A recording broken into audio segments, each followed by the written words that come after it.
All right, welcome back to the Sooner Surge, and back at you today with another practice report. And so, before we get started, make sure you hit the subscribe button as it'll pop up here. Please subscribe to the channel, turn your notifications on, so you can be notified when we release these videos. As we're doing a lot of content, and it's even going to ramp up more with football season, literally just around the corner, guys. Uh, we saw the OU football video with Teddy Lehman talking about what he's been seeing in practice. Had a little special guest from Rocky Calmus. I mean, two of the best linebackers to ever play at OU. I mean, both Butkus Award winners, and they seem pretty pumped from what they're seeing in practice, guys. Yeah, and I think the thing that stood out for me in that video was that Teddy Lehman specifically called out Dylan Gabriel, okay? We'd heard it from the players, okay, that Dylan Gabriel's look different. He looks more comfortable. He just looks like a guy that's ready to step in and lead a big-time football team. Him and Danny Stutzman are the two main leaders on this team. You have Gabriel on the offense and Stutzman on the defense, okay? They both, we've heard throughout camp, have been leading by example, all the stuff that they're doing in camp. And I truly believe this year that we're ready to see Dylan Gabriel take that next step. To me, go ahead, Brady.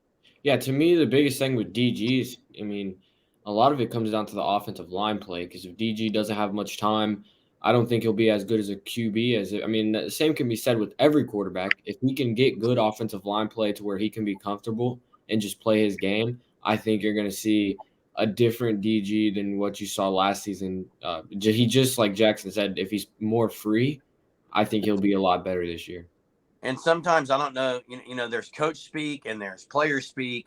Dylan Gabriel, if you saw the article by John Hoover in SI, talked about, it was earlier in the week, the freakish abilities and athletes that they have on the O-line. He was very high on this offensive line across the board, guys. Who was? And Dylan Gabriel talked a lot about how Jeremy is right on this. The offensive line has been getting so highly talked up, and you've heard the word freakish, athletic, crazy several times, and I've heard they're having an elite ball camp. I believe Teddy Lehman in the video today said it about the offensive line. The ones are looking tough, and he said they're rotating guys in there. Well, yeah, and I've been one to say a lot that could be a weakness, but Me too. It almost sounds like it's turning into a strength. They're pretty deep there. They've got several guys that can rotate in. It sounds like so that's exciting. And about Dylan Gabriel, we've all talked about it. I've heard many sources talk about it. Just that he seems to be taking more risks and throwing the ball down the field. So that's exciting to hear. Well, it's probably easier to take more risks in practice they haven't even scrimmaged yet. So I think the scrimmage on Saturday is going to be very interesting. But to your point about the offensive line, I still think there's tons of question marks on the offensive line. Looking up and down, Jeff Lebby named 4 of the starters so far. The other one at left guard, who's it going to be? I think, Savion Byrd is by far and away the front runner for that position. But then you've got Andrew Rame, who, no knock against Andrew Rame, but he struggled to stay healthy. Like last year, he had the shoulder thing, so he needs to stay healthy. And, I don't know. There's just a lot of there's question marks with Matoyer. There's question marks to me with that left guard position. So the O-line, I do trust that Bill Bedenbaugh will get it all figured out. Well, I think I agree with that, Brody. There are some question marks, and I know we can say Sunshine Pumper if we wanted to, as far as says Teddy Lehman, he's the color guy for OU, but I was encouraged for him to actually call out the offensive line. I think means something. I think he's just not going to say that the normal just DGs looking. I mean, he called out the O-line looking tough, so that's good news. Yeah, and the offensive line that helped this team lead the conference in rushing last year, and the offensive line last year that at points really was just mediocre, especially in the first half of the year when they were learning the system. Yeah, inconsistent. And there was really, on the interior of the offensive line last year, they really weren't that good. I mean, they were solid, but they weren't Oklahoma good. And I believe, I don't remember where I heard it, but someone said that they compared this offensive line that they've seen in practice. It's as good as it's been since the 2018 offensive line when they won the Joe Moore Award. So it would be awesome. Yeah, their offensive lines haven't been really elite since 2018. They've had some good players, but they just haven't had a complete elite unit So I think that'd be good to see this year. And I think Jeff Levy, and this is my personal opinion, so don't take this to the bank. I think when he named the 4 starters in that, he was calling out Savion Byrd. Okay, Yeah, I agree. That was all to get under Byrd and get the guy where he needs to be. That's all that was. Savion Byrd will be a starter. Mark it down. Jeff Levy knows what he's doing there. Yeah, and I don't blame him for it, but I'm saying he simply did say those 4 are the starters and Bird isn't. But I do agree that there's a highly likely chance that was just Savion Byrd, the bowl game, he was impressive. He did struggle some.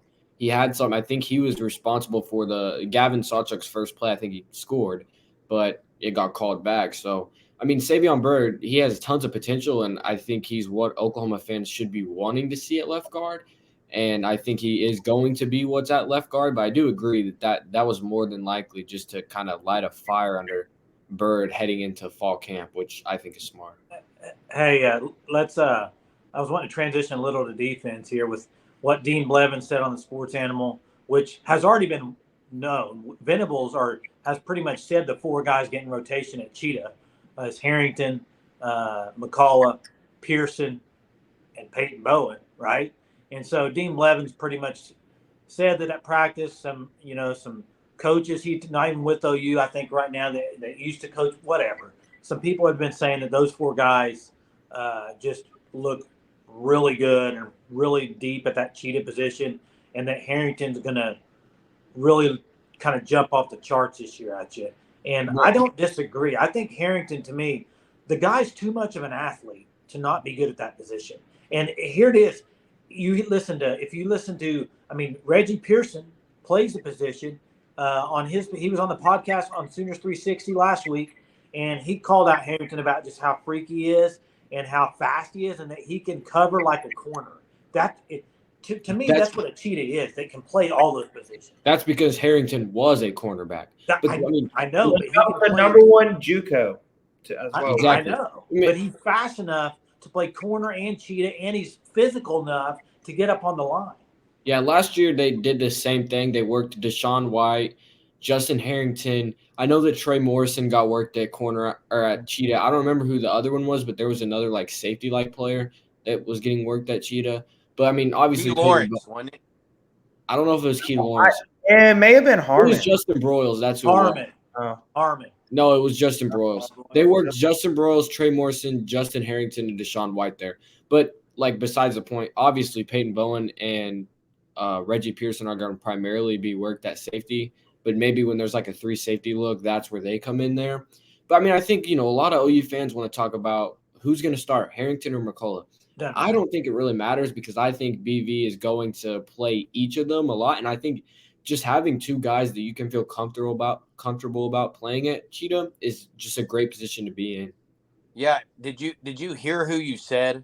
And guys, this is no knock on last year's, but we're comparing those guys to the depth that is unbelievable. I just heard those names and are thinking, and I was a Deshaun White. I like the guy, but he can't hold anything compared to these guys. No, and the thing is with Harrington, I don't know how many times I said it. I don't know how many times Brody said it. It's all on the mental side of the game for Harrington. That's all that he's been lacking is just getting to learn the playbook. That's all that's been holding him back. And I think if he can just get that down, which we've heard, he's a freak athletically. I believe Deshaun McCullough said he called him a freak. So yeah, McCullough's a freak too. Yeah, McCullough's a freak. So it's just that Harrington, this is why we say if this, if that. All he's got to do is just do it, and Harrington will see a lot of snaps this year. There's no doubt. Yeah. No, it's not a knock on any fan who wants to see it first, because that's kind of what we've had with Harrington. We've wanted to see it, and we haven't seen it yet. So for anyone who's a little hesitant, I get it. I'm kind of one of those too, because we've heard the fall camp Harrington talk before, but I do think it seems like, at least with the speed of the game and some of those things, he's made that jump. So it's going to be exciting. Viewers, I want you guys to drop comments here about what you're looking forward to the most about the first scrimmage that's coming up. Yeah. What about you guys? Well, there's a lot. I don't know how much we'll know from it just because I don't know what all they're going to post, but I imagine we'll see. I'm just looking forward to highlights on Twitter. Yeah, we'll just see some highlights on Twitter. But, yeah, if anyone has anything they're looking forward to, go ahead and say that. But just Me? back to the okay, go ahead. Well, I was going to say for me, it's the offensive versus defensive line. I think that's what I'm looking at much because Oklahoma, the thing that they need to take the biggest jump out of this year is in the trenches on both sides of the ball. I think that was really a big part of the issues last year. And if they can fix those, a lot of things will be solved. Yeah, back to what we were talking about with Cheetah. I mean, Justin Harrington might start, but Deshaun McCullough is still going to play a ton of football, and they're going to play each of them. I'd imagine probably 50-50, just at least for the first couple of games until one of them kind of separates themselves. But both of those guys, I think, are great looks at Cheetah. And Jeremy mentioned just having like a year understanding the position. I think that the same could be said for everywhere across the board on defense and even offense as well. I mean, you look at the linebacker position, the defensive line, the safeties, the corners. These are all, as far as the returning players, this is not their first year where they're having to learn every single thing about the defense and then go do that. They've already comfortable in the defense. They already know it, and now they're just out there playing. So I think that's not only going to help Justin Harrington at Cheetah, but it's going to help all the returning players across both sides of the ball, really. Yeah, I think you can't tell a whole lot. You said it, Brody. You can't tell a whole lot on some of these scrimmages because they're pretty basic and vanilla. There are some things I think we'll be able to determine, and that's like you said. I know the intensity is going to be there. It sounded like from Teddy Lehman today and Rocky Kalmus that they're flying around. That's expected. Some of the DG stuff I think is we can tell a little bit maybe with arm strength, with throwing those kind of long out routes and how he looks on those and if he's checking down and things like that. So we'll be able to tell a little bit, but the main thing is it's going to be exciting because they're back in the pads and going to be back scrimmaging, and that means it's just closer to week one. That's right. We're getting closer and closer. What, 3 Saturdays away, I believe? 3 more Three Saturdays away from the Arkansas State. Mm-hmm. Yeah. And we're officially from, 14 days away from the first official college football game being back, I believe. Or is it 13? Is the first game on a Friday or Saturday? Saturday. Oh, you don't play Fridays, bro. No, I'm talking about just for college football in general. Oh, yeah. I'm not sure. The game on the first week is South Carolina versus North Carolina, which will be a good matchup. Yeah, it'll be good. Yes. So, guys, make sure you subscribe to the channel as we continue to pour out some information for you guys, our viewers. You guys have been rocking it so well with the comments and the likes. We want you to keep that up. It is football time in Oklahoma. It's coming around the corner. Get on board.